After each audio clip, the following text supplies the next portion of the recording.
Today we'll start Kuvav Amud Aleph, and we had a statement of Rav Huna in the name of Rav, and Hillel taught us also the question of Rav Hamnuna. We'll start again from the question of Rav Hamnuna, otherwise we won't be able to jump into the answer. Yesterday on one daf there were like three different shakers. Okay. So where exactly is that on the daf? I'll start Masiv Rav Hamnuna. That's about 15 lines up from the bottom. All right. My Gemara, it's the first word on the line is me. Yeah. Okay. Thank Hashem that we're able to learn Torah every day. In this chus of our learning, we should have the base of English immediately. And we're learning in memory of Zahava Golda Bas, Baruch Binyamin. And everyone that needs Refuah Shleima, Shav Refuah Shleima. Okay.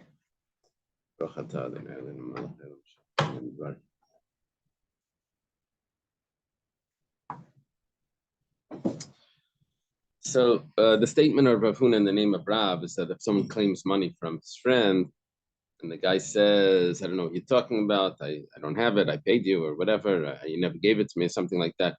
So he has to take an oath. After he takes the oath, even if he's found to be lying, Rav said that he's exempt. So the oath is like accepting payment. If you accepted the oath, that's like you paid. That's and it's finished. There's no payment after the oath. Well, we had some questions on that. In other words, he owns it. He owns it. He owns it. The whole thing is over. It's a peculiar idea. Yeah, we're going to see in the Gemara that there's problems with this, and it's really only going to play out in one specific case. We'll see, because there's so many questions on this. One question that we had before was, we see that if a person takes an oath, we see that he's chayev. So we said, he didn't take an oath in Besdin. Then we had another case where it says, see that he takes an oath as chayev, and it wasn't Besdin. It says that's because even though it was in Besdin, but he jumped quickly before the Besdin administered the oath, and he said, I swear that whatever.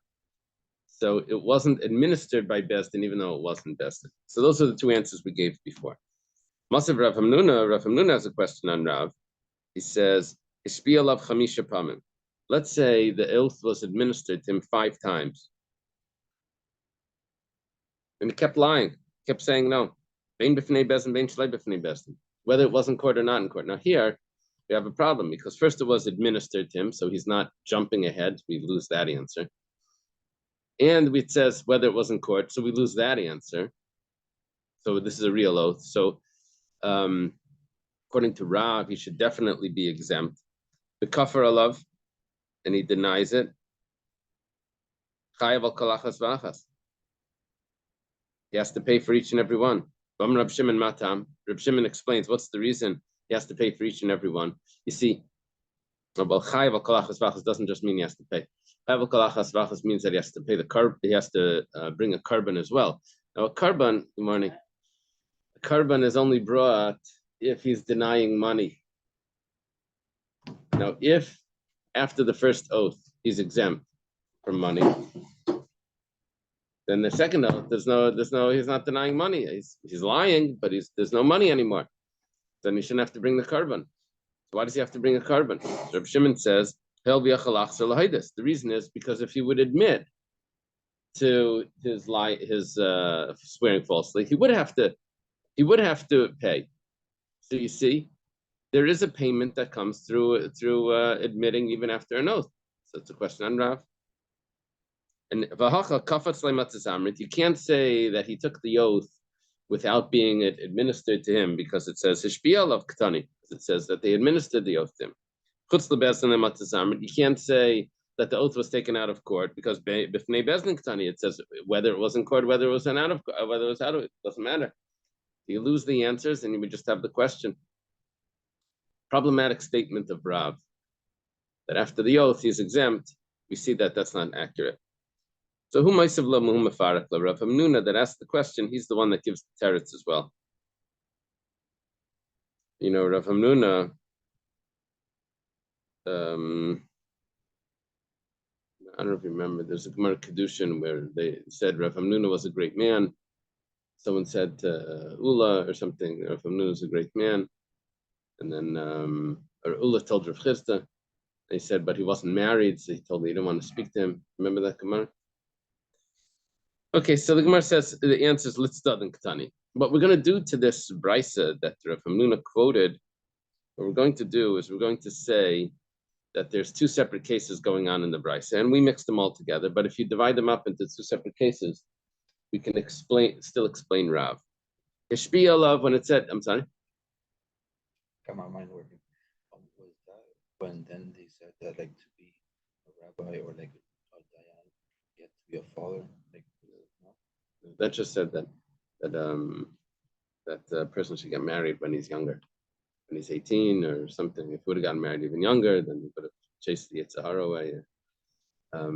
He wasn't wearing a certain clothing that married people wear, some sort of talus over the head or something. Anyway, so over here the Gemara says, Hishbiya alav, when it says that the oath was administered, that was chutz lebest, and that was talking about not in court. So an oath that's not in court, that is not considered enough of an oath that Rav would say that he's exempt. Bebezdin kafatz. What about what it says whether it was in court? That's talking about where he jumped ahead and he swore before it was administered. So that we never had a case where it was administered in court. That's how Rav Hamnuna answers this.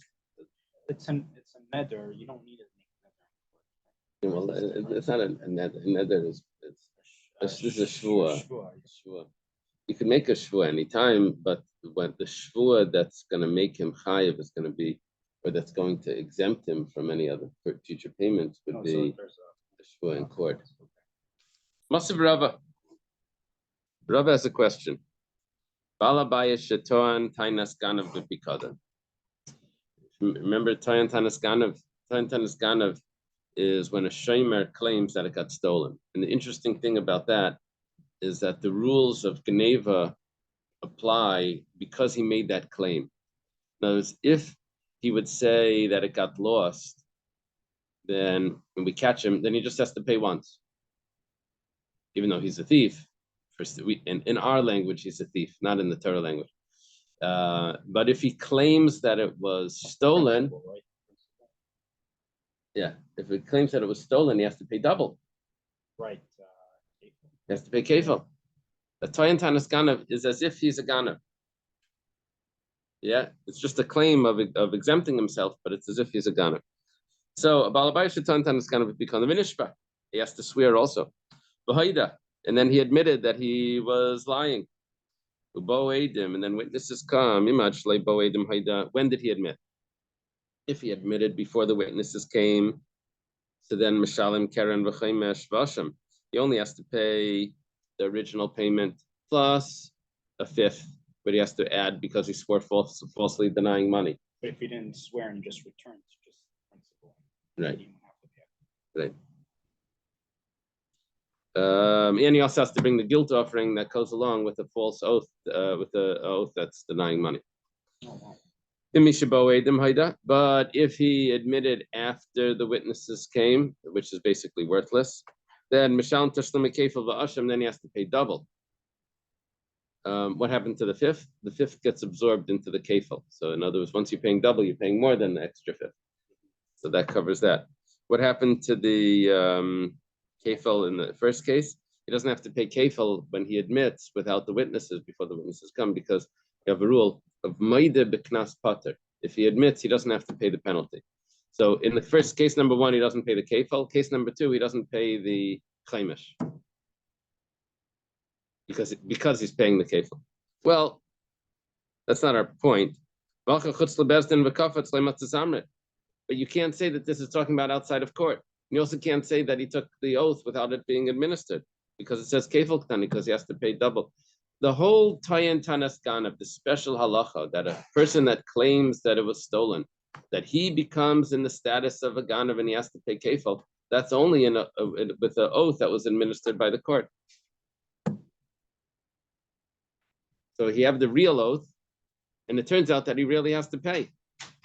And it's not the way when he admits or when he's caught. And it's not the way that Rav said that once someone takes an oath, he's exempt forever.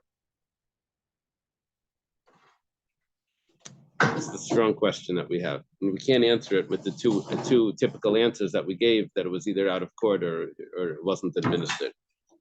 Good morning. So it makes a difference whether the oath was taken inside of court or outside of court. Yeah.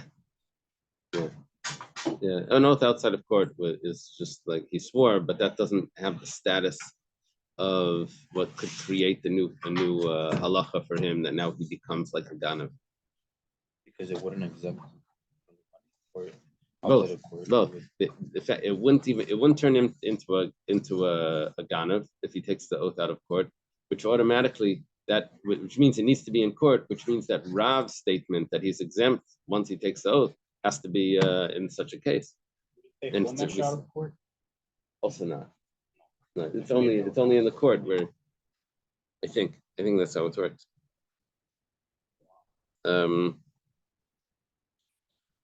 Okay, so Ela Amar Rava. Rather, Rava adjusts the statement of Rav. He says, Kol Haida, anyone that admits to a guilt, to swearing falsely. Come on, 106. Hey. Rather, Rava says, Kol Haida, Leishna Tain Tanas Avad, Leishna Tain Tanas Ganav, Leyamar Rav. If he admits, Rav never said that he's exempt. That we're limiting the statement of Rav. It's going to come out that Rav only has one limited case where after the oath he's exempt. But if he admits, if the person that took the oath admits to his swearing falsely, then he has to pay. I have a case where someone stole from a convert and there were no inheritors, and you can't go back to cousins because they're not Jewish, and so you end up giving it to the Kohen that's at that time, but it says over there, and he admits, and it says that he admits he has to pay. So I know from that case when he admits that he has to pay, that anytime that someone admits to swearing falsely, that he has to pay. The Boy Shlemi Karen V'chaimer said he has to pay. Okay, so Rav can't be talking about that even though he took an oath, he's exempt. It cannot be talking about a case where he admitted, because I have a clear pasuk that admitting he has to pay. So what's the case? What about if witnesses come? But that would be let's say a case where he claims that it was stolen. Remember, Tayan Tanas Ganav means that he becomes a Ganav. He has the status of a Ganav. And then witnesses come also, Layamarav. 1 second. Nami Layamarav. Because I have a special halach over there that he has to pay double. Can't be exempt and still pay double. Kikamar, it's probably supposed to be Kikamarav. What's that Aleph? Kikamarav, the Bach adds in. When did Rav say his case? Ki in Aramaic means when. Not like in Hebrew. Hebrew it's like because or something. In Aramaic it means when. Kikamarav, when did Rav say his statement? It's only if he claimed that the item that he was supposed to be watching got lost. Not that it got stolen. That it got lost. And he didn't admit. If it got stolen, so it doesn't matter what happens, he has to pay kefal. Well, if he admits, then he doesn't pay kefal, but he has to pay karen. If it got stolen, if he claimed that it got stolen, then he has to pay no matter what, something, either kefal or karen, depending on if he admits. If it's admitting, even if he says that it got lost, not that it got stolen, then he has to pay as well, because we know from the pasuk by Gesel Ager that he has to pay if he admits. So with the case that it's going to apply is if he claims that it got lost, and instead of admitting, witnesses come and catch him. So then, then Rav says that because he took an oath, he's already exempt. Claim that it got lost, and he didn't admit, but he got caught, and he swore, then he doesn't have to pay after that. That's the statement of Rav. Also, Rav Gamda, but Amar Lishmaita Kameda Rav Ashi. Well, Rav Gamda went and said this over to Rav Ashi. Amar Le, Rav Ashi says, Hashta Ma Rav Hamnuna Talmidei de Rav. Rav Hamnuna is a student of Rav.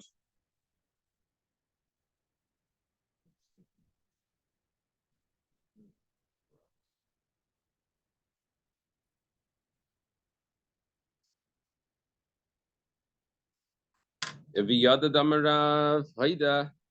knew what Rav said. He knew that Rav said that even if he admitted, and he asked from a case. His question was from a case of admitting. Now you're coming in and saying that Rav never said his halacha by Haida. This is like a modern the readers of like the Torah or something, like universities, like they read it and they decide what it means, even though like years and years of commentary.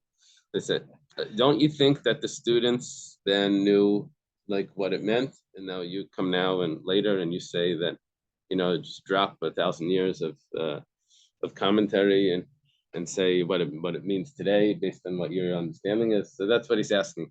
He says, you don't think Rav Hamnuna knew what Rav meant? And you don't even know what Rav meant. You're just coming and making up what Rav meant. That's one of the say that Rav between Judaism and the man-made. Right. So Amalei Ravacha Saba Ravashi. Ravacha Saba says to Ravashi, 1 second.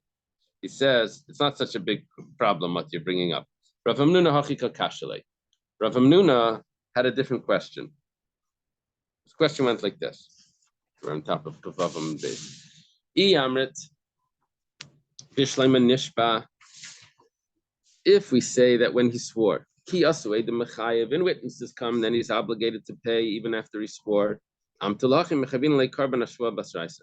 case of Rav Hamnuna was when he swore 5 times. And he has to pay because of each one. Each oath was false. Now, if witnesses, you see the problem with paying, or with being chayev on the 2nd, 3rd, 4th, and 5th oath, is that he's already been absolved from any payments. So when he's swearing again, he's not denying money. Not denying money means that those oaths shouldn't be mechayev him asham and the chaimish, because he's already exempt, because he already swore one. But if I would say that if witnesses come and say that he's obligated to pay, then that would mean that those oaths are actually theoretically, if witnesses would have come in the middle, and now he swore again, so in the interim, there was actually a potential for him to have re-obligated to pay the money. Notice he's not 100% exempt. Witnesses come, he would have to pay. If I would say if witnesses come, he would have to pay. So then I could say that the 2nd oath is taking off a theoretical obligation.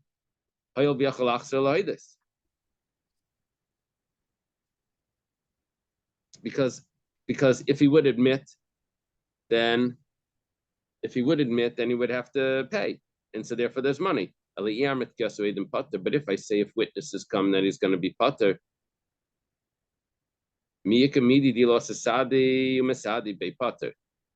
Is there such a thing that if witnesses would come and he would be exempt?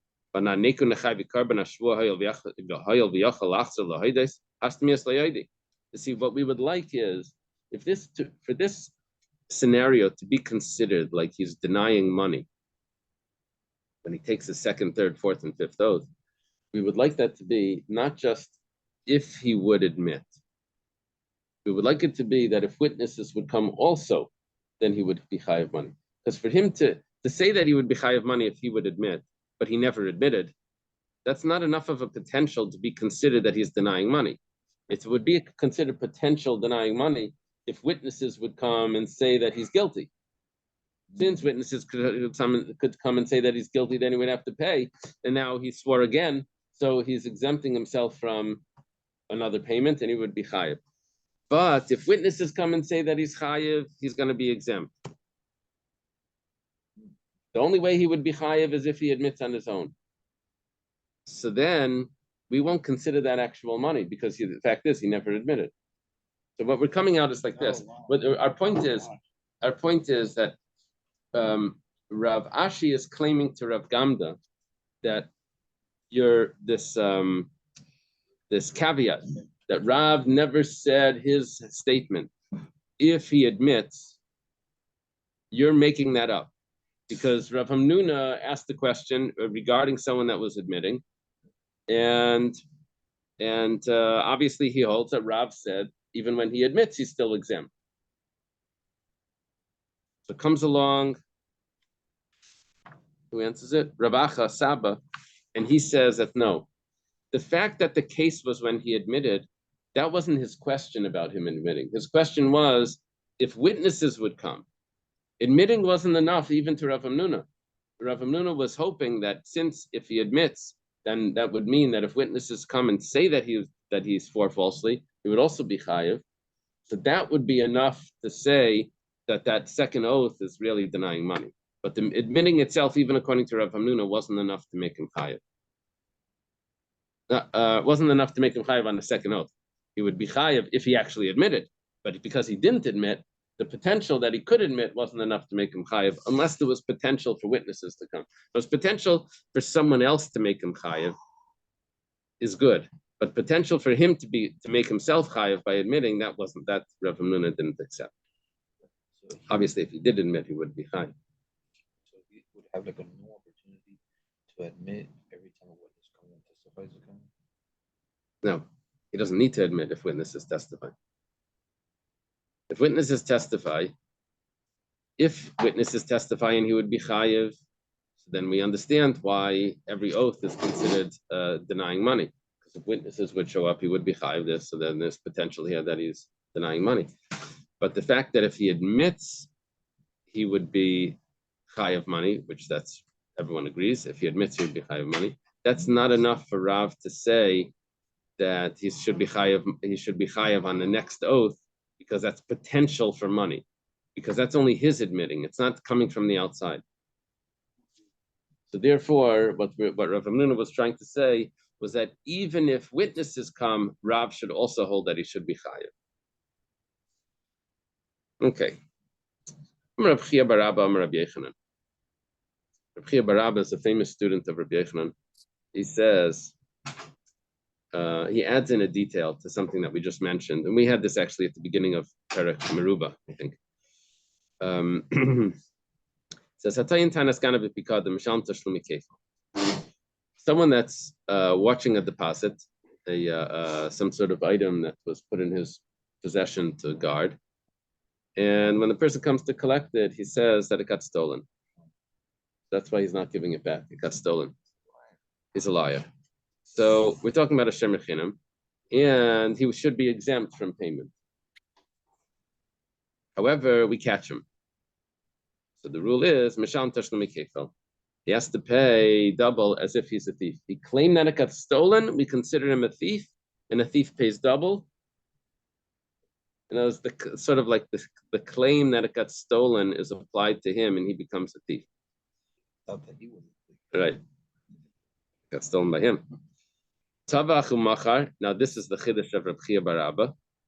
Tavach u'machar, that let's say he goes and slaughters it as well. Misham tashlumi abba v'chamisha, he has to pay 4 or 5 times. Since what happens by a regular thief, he has to pay double. What happens if someone claims that it got stolen and he's lying? He also has to pay double. So ma ganav, just as the word ma in Aramaic means just as. In Hebrew it means what? In Aramaic it means just as. Just as a ganav shu misham tashlumi kefel. Tavach misham tashlumi abba v'chamisha, just as whereas for a ganav that he has to pay double. But if he slaughters it or sells it, he has to pay 4 or 5 times, depending on if it's an ox or a lamb. After tanas ganav, because then the same thing would apply to someone that claims that it got stolen. That he has to pay double. If it gets stolen or if it gets shechted, he shechts it or steals or sells it, then he has to pay 4 or 5 times. That's his logic, Reb Chia bar Abba's logic, in the name of Reb Yechanan.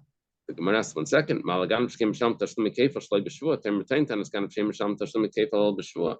You can't make that comparison, because regular thief, when he's caught, even if he doesn't swear falsely, he has to pay double. The shomer that claims that it got stolen, the only time he'll have to pay double is if he actually takes an oath that it got stolen.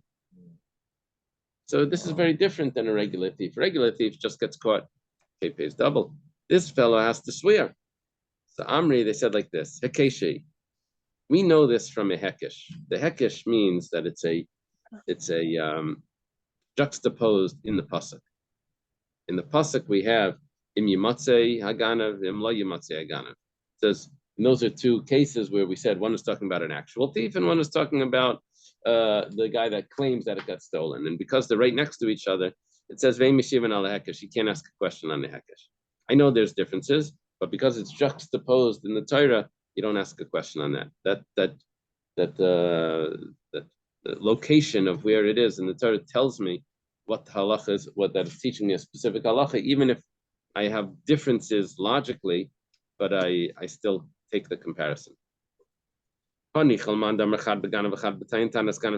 Gemara adds in what we learned before in Perek Meruba, that we had two ways of reading those psukim. One way of reading it was that one of those psukim was talking about a regular thief, and one of them was talking about someone that claims that it got stolen. Shaper. Then we have the juxtaposition. We have the hekesh.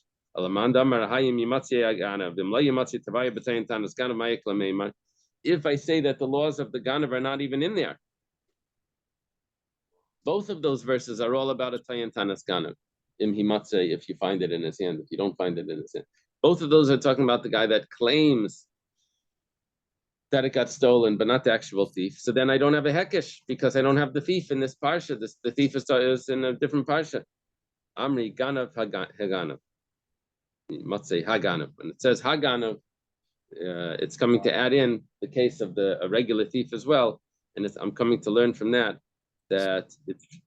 all the laws of Geneva are going to apply to the guy that claims that it got stolen. Okay, that's the case of the halacha of Reb Chia bar Abba and the name of Reb Yochanan. Esi Reb Chia bar Abba Reb Yochanan.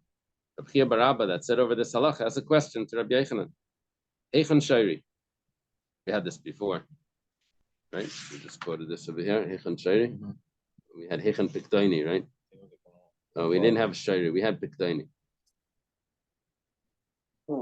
Here's my deposit.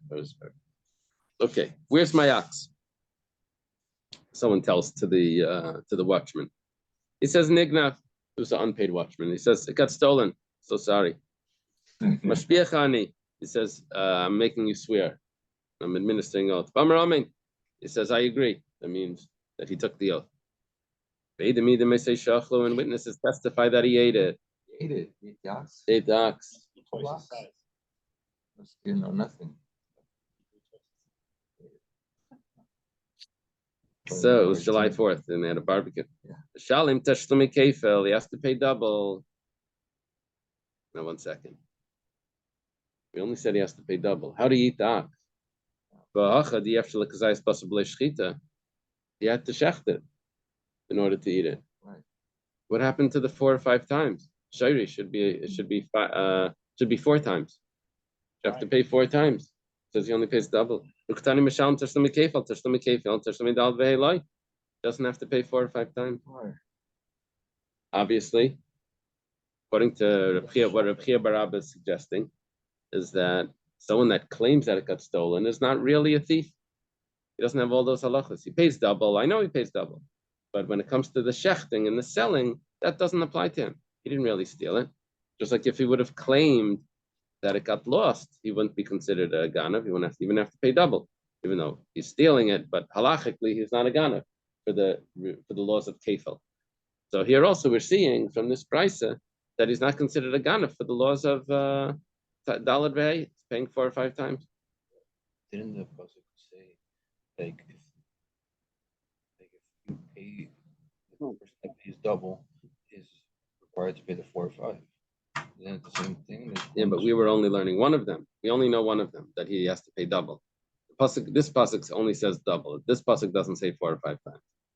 it wasn't that a requirement in order to pay the 4 or 5 times? Yeah. You had to pay first double. You had to. But that doesn't mean that anyone that pays the double pays the 4 or 5 times. In order to pay the 4 or 5 times, 4 or 5 times was including the double. That's what made it 4 or 5, right? So if there was no double, then there was no 4 or 5. But doesn't mean if there's double, there is 4 or 5. Right? I don't understand. No, this pasuk actually says that he has to pay double. There's no mention of 4 or 5 times. Well, that's only if I do the comparison fully. That's what Rabbi Yechanan's claiming. Rabbi Chia bar Abba is saying, not necessarily. I know the pasuk only says double. You read the pasuk, it says double. I don't know that those halachas apply. You're doing a comparison that maybe doesn't fit. So, and he quotes a brisa to support it. The Gemara says, look, the guy's not so from anyway. You see he's stealing and he's swearing falsely. So he ate treif as well. Oh, so he's claiming now that He didn't so he never slaughtered it. He never slaughtered it. He ate it. That's how we get away with this. The Gemara says, why doesn't he say that he ate it, that he did slaughter it? That's what we're learning a little bit. But it was a treifa. And a treifa, according to one opinion, is not considered a good shchita. Well, it's not. If the shchita sheina ruya, it's a shchita that doesn't make it edible. If a shchita doesn't make it edible, we had an opinion before that it wasn't counted. I forget Reb Shimon or whatever. You could still sell it to a boy, right? Still benefit from. On both the nevela or a treifa. The difference between nevela and treifa is nevela is when it dies without shchita. Treifa is when it dies with shchita. It just there was a problem either in the shchita or there was a problem in the with the lungs or something. So the Gemara says, "Kerab Meir damar shchita shein ruya, shmei shchita." We're following the opinion of Reb Meir that says that shchita shein ruya is considered a good shchita, and then that wouldn't answer the question, because if it's considered a good shchita, not to eat it, but relevant to paying 4 or 5 times, then that wouldn't help us. Lishnei ben Pakua. Why doesn't he say he didn't have to shecht it because the mother was shechted? And it came out as a from the mother's stomach after the shechita. So Dr. Stein's ben Pakua. So the Gemara says, "Kerab Meir damar ben Pakua tan shechita," following the opinion of Reb Meir that says ben Pakua needs shechita. So that's not going to help us, because in order to eat it, he would have to shecht it. My time, given the Pascal Mel say Tavachamach have a gas, and gas Namsham to Shemir Bal Commission. Chayavat Lit and Tavachai, my time call come like Sikli Milsa Mil Akati Ganavu. You might suggest like this. We have a statement from Rava. If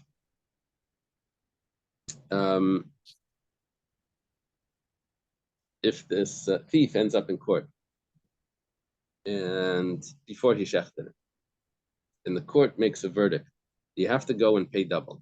Go give it to him and pay another payment. So then, at that point, because there was already a verdict on him, if he goes ahead on his way out of court, instead of giving the ox to the original owner, he shechs it. So then he becomes a gazlan. He becomes an open robber instead of a hidden robber. The hidden robber, the thief that breaks in at night, he's the one that has to pay double and 4 or 5 times. But someone that openly robs is not a thief, and he doesn't have to pay double or 4 or 5 times. So once there was a verdict on him, and we know that he's a thief, and then he goes and shechs it, he turns his status from being a thief into a robber, and he only pays double from the verdict that was placed on him. He doesn't have to pay the 4 or 5 times. So that's what Rava says. So we're asking over here is that why doesn't the Gemara answer that it was already in court, and the court placed a verdict on him that he's chayav to pay 4 or 5 times, that he's chayav to pay double, and now when he takes it, he doesn't have to pay the 4 or 5 times. That would answer our question. You see, Rav Yochanan can answer his question that the reason why he's not paying 4 or 5 times, even though he's eating it, is because the court already passed the verdict. Now, if the court didn't pass the verdict, the court just discussed and said, yes, it seems that you're going to be obligated to pay, and they didn't bang with the gavel, make the psak So then it wouldn't be considered a robber. He would still be under the status of a thief. So it seems like this, that maybe Rabbi Yochanan doesn't hold of Rava the fact that he didn't give this teretz. And he wouldn't go back to court because now he did like an additional. He would go back to court, but he would only have to pay it once. He wouldn't have to pay any extra payments than his double. There's no extra payment. So he gets away with. He stole it twice?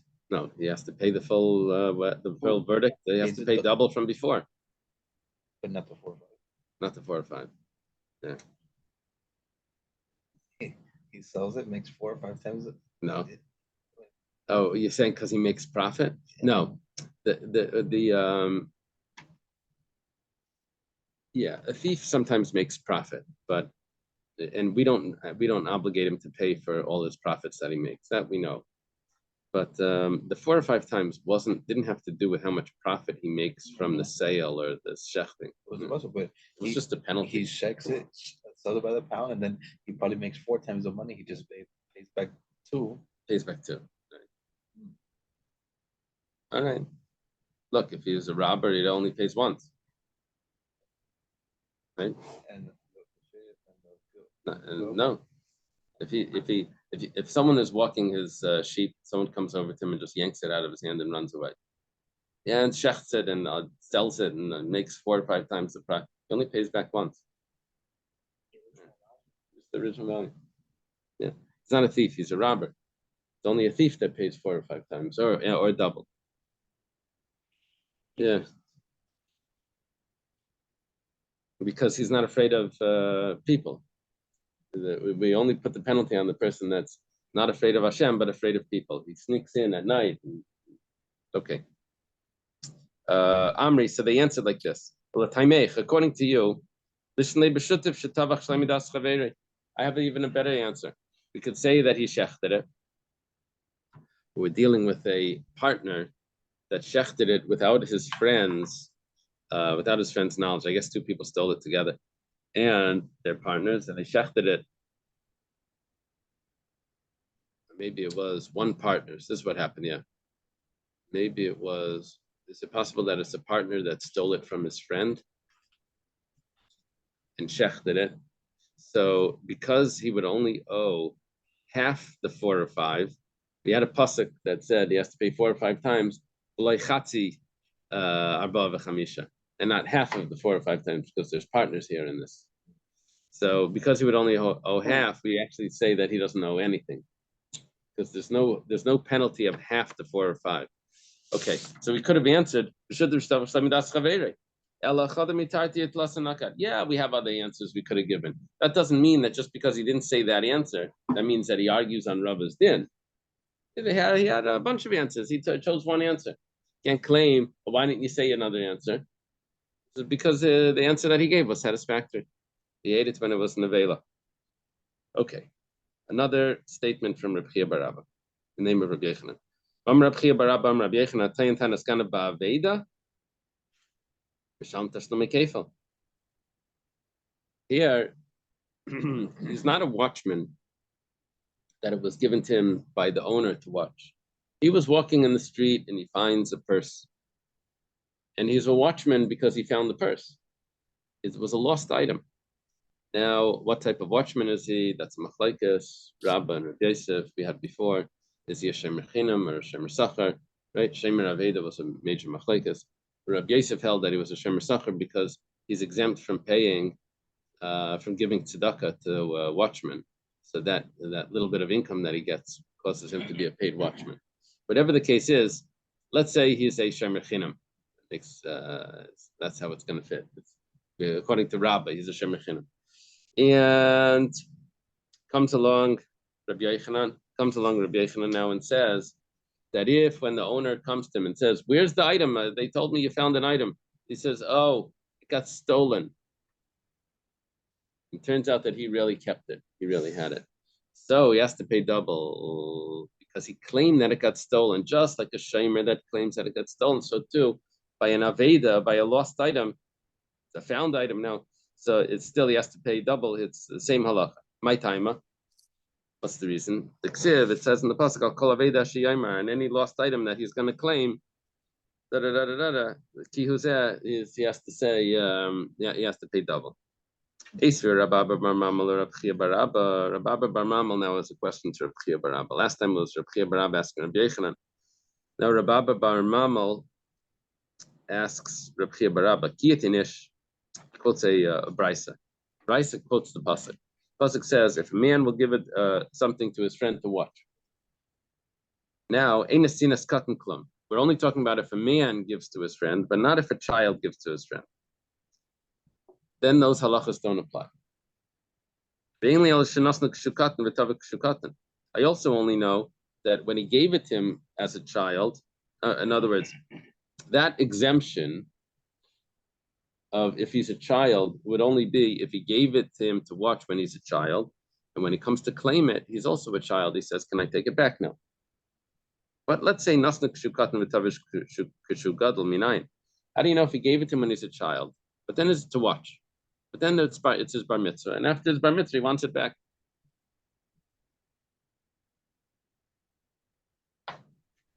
He had a hat. He wasn't wearing it because it's not his bar mitzvah yet. He gave it to an adult to watch. The adult needed the hat. Now that would be a shayal. He gave it to an adult to watch, and then after his bar mitzvah, he says, "Okay, now I want it back." And the guy says, "It got stolen." How do I know over there that he's exempt from paying the double payment? Because when it was given, he was given as a child. To the court, over here, Elikim means the court, to the judges, should come the words of both of them, because there's two litigants. Now, Yavai means that they come, that means the claims, they need to be adults, and Dvar Shnayim means that when it was given, what the matter of both of them means that at the time that it was given, they also need to be adults. When they claim it needs to be adults, and the story of how this came about, they also needed to be adults at the time of the story. So I have Tvia and Nesina, the claim and the giving it over, both have to be adults. Vimisa, and if you're going to accept the statement of Rab Chia bar Abba in the name of Rab Yechanan, Tavinamika Veda. What happens by a lost object? There was no Nesina. A lost object that was never given over to this person. All he did was find it. So if in order to be chayiv, you need to have a Nesina, a giving it over, and the claim. Also, so over here by the Aveda, there was no Nesina because he found it on the street. No one gave it to him. So what's the difference if no one gives it to him, or if it was given to him by a child? No one giving it to him is better than if a child gave it to him. The no one is no one, right? We're talking about over here where the item doesn't exist anymore because he ate it. The child ate the item. But let's say it would be an adult. What would be the din? Then he would have to pay. In other words, if he gave it to him as a child, but he ate it when he was adult, then he would have to pay. If that's the case,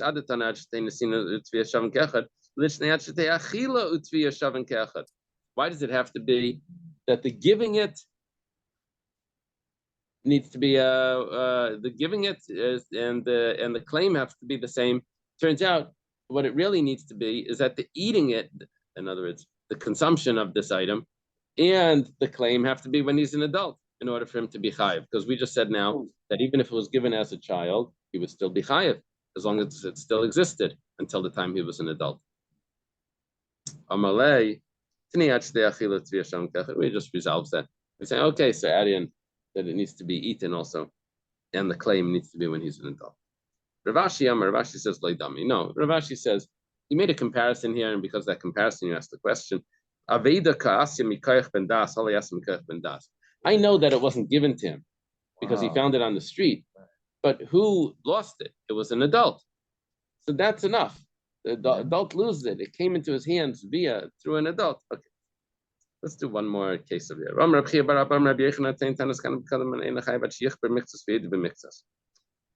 What happens is, Actually, you know what? Let's leave it over here so I don't rush this. This is it's a heavy piece. Okay. Thank you. Thank you. Phoenix was great. The wedding was beautiful. Very exciting. Levitic. Yeah.